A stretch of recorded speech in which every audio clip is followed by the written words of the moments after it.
In this video, we're going to look at using Test Editor to create trace validation tests.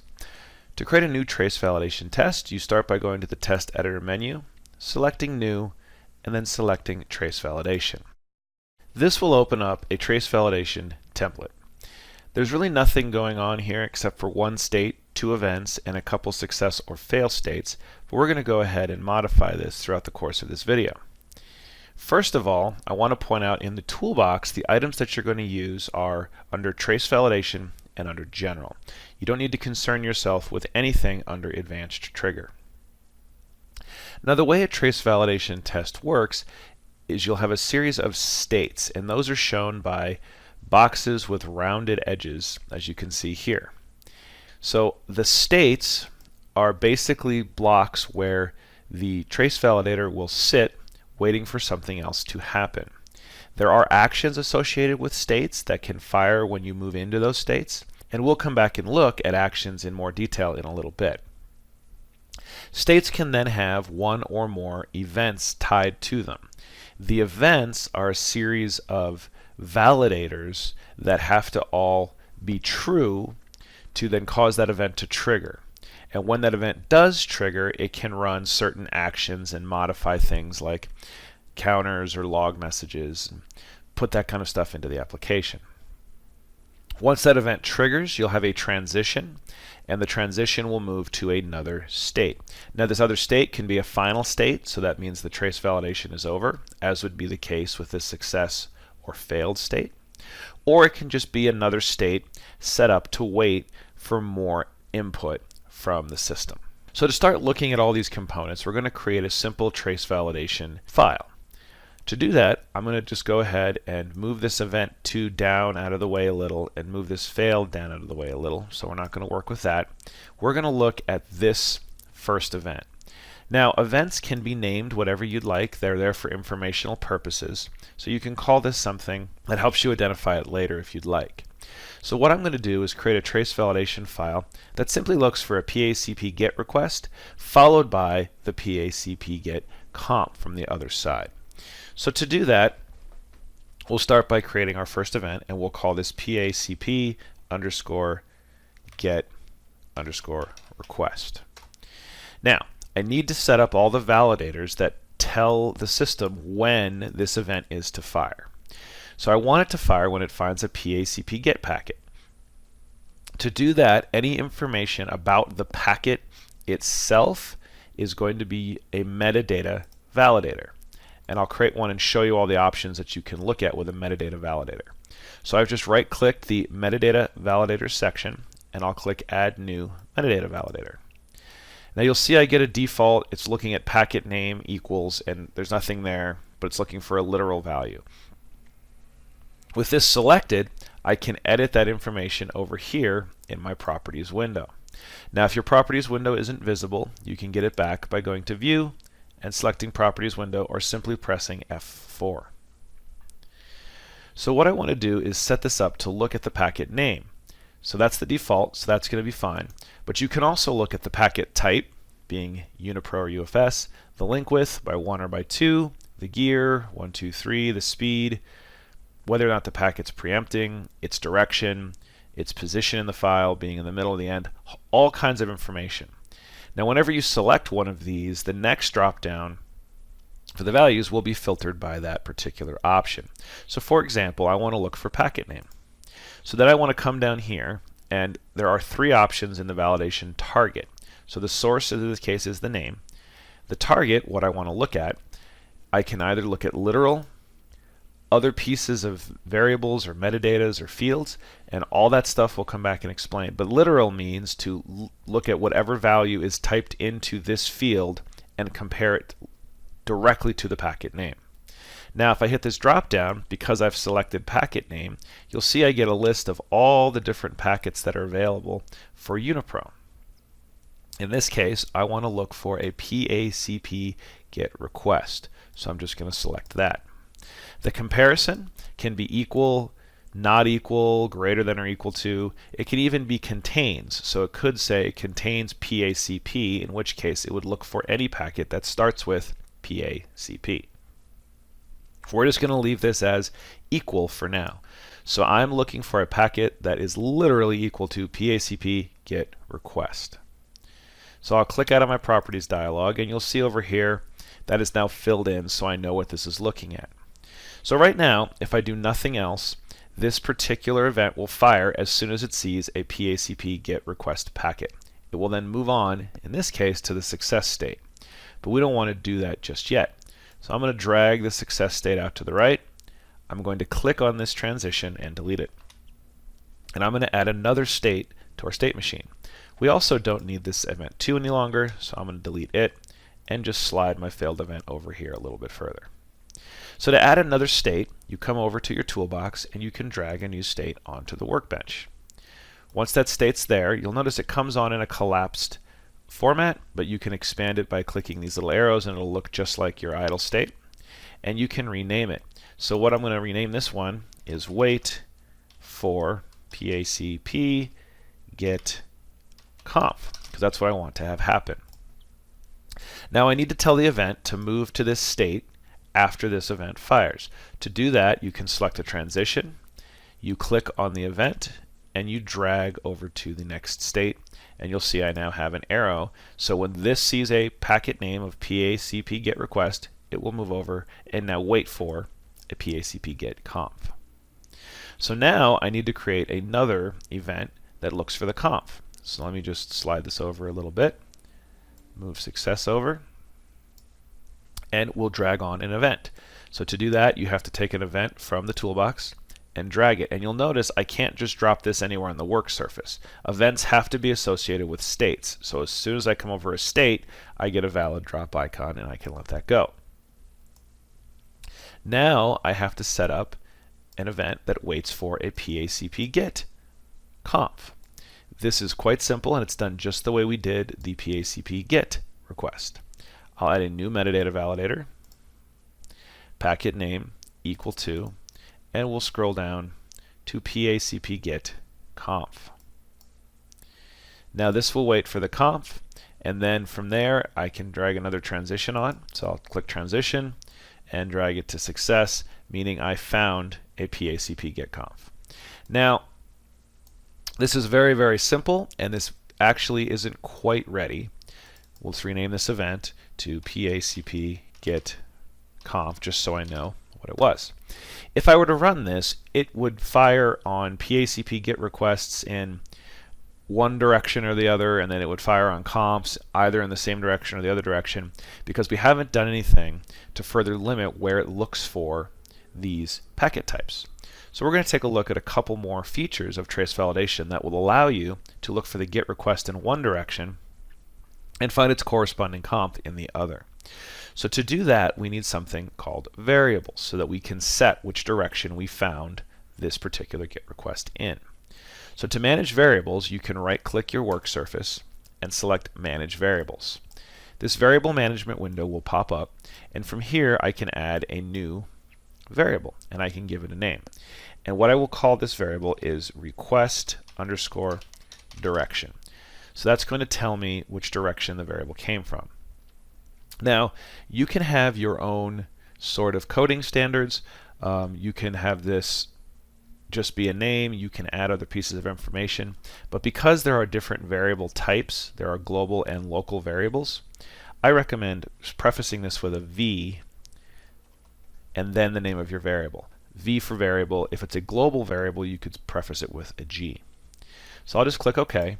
And you'll notice here I can set a default value and I can select whether it's local or global. Globals are an advanced topic and we're not going to talk about those just yet.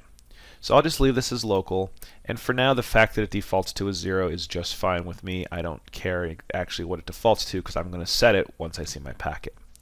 So now I have this variable. What am I going to do with it? Well, when this event fires, I want to update that variable and tell it what direction it found this PACP get request packet in. So to do that, I'm going to use one of the actions. Now all of the actions, be them set variable, log message, modify variable, they all fire after this event actually triggers. So once all the validators are true, these events will then fire and that'll cause all the actions to run. So what I want to happen there is I want to set a variable's value. So I'm going to right click set variable action, add new set variable, and that's the same whether you're adding a counter or a validator or a field validator. You right click and you add in a new item. So I'll again select the set variable action and come over to my properties window. The variable that I want to set is the request direction, and I want to set its value to something, but I want to set it not to just a literal value. I want to set it to a piece of information that I can get from the actual trace. So what I care about here is the metadata of the packet. So again, information about the packet. And the piece of metadata that I care about is the direction. So now this variable will contain, after this fires, will contain the direction in which I found the PACP GET request. Now over here, in order to make sure I'm finding the right conf, I need to find the conf that is in the opposite direction of this GET request. So to do that, I'm going to add another validator, but in this case, I'm going to add another metadata validator. So I'll just add new metadata validator. And I don't want to look at packet name anymore. I want to look at this PACP GET conf's direction. So I'll change the tag to direction. I'll change the compare type from literal to local variable, because I want to look at the direction and compare it to the local variable. So in this case, it'll be the direction from the actual PACP GET conf packet, and I want to compare it to the data in the local variable. What variable do I want? The request direction. Now, I don't want it to be equal to the request direction, because that would mean that the GET conf is in the same direction as the GET request. So I want it to be not equal. So I'll select the not equal comparison. Click done. So now I'm looking for a PACP GET conf in the opposite direction in which I found the PACP GET request. When you have more than one validator like this, they operate as a logical AND condition, meaning all the validators, and that's all of them combined, metadata validators plus variable plus field, all must equal true in order for this event to fire. If I wanted to look at something more detailed on these packets, so maybe I don't want to just find a PACP GET request in one direction or a PACP conf in the other. Maybe I'm looking for a very specific GET request. So to do that, I can actually look at more information. So I'm going to come over real quick to my PACP GET request, and I'm going to add a field validator. Field validators will actually look at the packet's fields. Now you'll notice this defaults to the name field validator 1, which isn't especially useful, but if I come over to the properties, I can come over here and there's a drop down, and this will give me a list of all the fields that are part of the packet that I have selected in my metadata validator. So in this case, I want to look for a particular MIB attribute. So let's go ahead and only look for a PACP GET request that's actually going to try and set the PATX Gear MIB attribute. I'll expand this a little bit so you can see the full names. And again, what we're going to look for is PATX Gear. So I'll just drop this down, and I can scroll through, and you'll see eventually that we have PARX Gear, and here's PATX Gear. Now that's MIB attribute 1568, and these are the friendly names for them, as you would see in the spec. If you know your MIB attribute, or you're looking for something that for some reason isn't on the list, I can just as easily type the MIB attribute, in this case 1568, and that's perfectly acceptable. But we'll go ahead and leave it with the friendly name PATX Gear. So now let's review what we've done. From the idle state, this particular trace validation will sit and do nothing until it sees a PACP GET request with a MIB attribute of PATX Gear, at which point this event will fire, triggering this set variable action, which will set this direction. That could be either from sublink 0 or sublink 1. We don't know, and frankly, we really don't care, because that's been set, and we're just going to look for the opposite in the future. This event then transitions, and it goes over to the wait for PACP GET conf state. Now, from this state, we will sit and wait until we see a packet name of PACP GET conf in the opposite direction. Once we see that, we will go ahead and transition to success, and you'll notice we have a log message action built on this success state. What that will do is print the word success and a passed green message to the actual application software. These actions on states will always trigger when the state is transitioned into, and we'll talk about that more later when we discuss all your available actions in a trace validation file. I don't want a failed state for now, so I'm just going to go ahead and remove this. And you could have a failed state if you wanted to say check for another PACP get before the conf and say I saw another request, and you can get very complicated, and obviously PACP logic is more complicated than this because they can resend and there's some timeouts to them, and so this is a very simple trace validation file, but it should give you sort of an overview of how these flow. So what I'll do is save this and then we'll go run it in the application software. So if you go to Test Editor, save trace validation as, it will bring you to the appropriate custom tests folder. From here, you need to put this in one of these subfolders in order for it to be visible in the application. So I will actually just create a new folder and call it TV Demo. And in that folder, I will save our PACP get check trace validation. And I'll just hit save. So that goes ahead and saves out. Give it a second here and you'll see that this name came up good. Now that everything's saved, we can run this in the application software. So now in the application software, I have a very simple trace open. And if I scroll down on my configuration pane, I should have a TV demo folder, and in that our PACP get check trace validation that we wrote. I'll go ahead and run this, and it will go through the file looking for that particular PACP get and look for the corresponding conf. So you'll see I have this test ran 36 times, 3 of them passed, and 33 of them timed out. So let's just take a look at test 1. I'll click on this PACP get check success.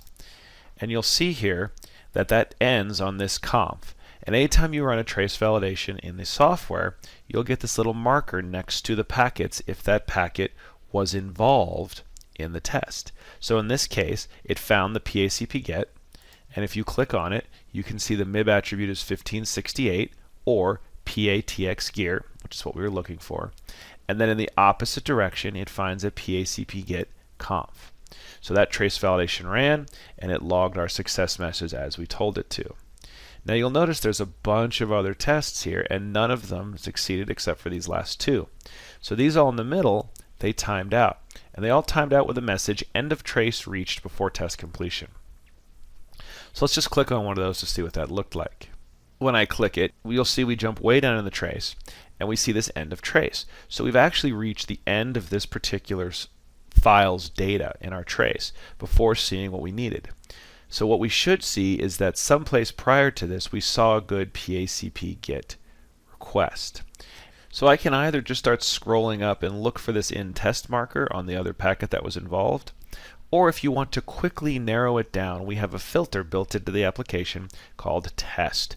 And this filter will show you only the packets related to the selected test in your trace validation results. So I'll go ahead and click that test button, and you'll notice that this is going to filter the packet list down to only a handful of packets. In this particular case, it's the PACP get request and the end of trace. So at index 911, I saw a PACP get request with 1568, our PATX Gear, but I never saw the conf in the opposite direction prior to the end of the trace, which is why these all timed out. So I'll just go back to the all view, and we'll scroll down and look at one more of our successful tests, test 35 here. I'll click it. It jumps down to the appropriate packet, and you can see my PACP get request here, followed by my PACP get conf in the other direction. So this was a very basic trace validation test, and in some future videos we're going to look at some of the more advanced features that are offered in trace validation, and we'll take this example and we'll sort of build on it to make it a little bit more real world and show you some of the advanced features available in the test editor when working with trace validation files.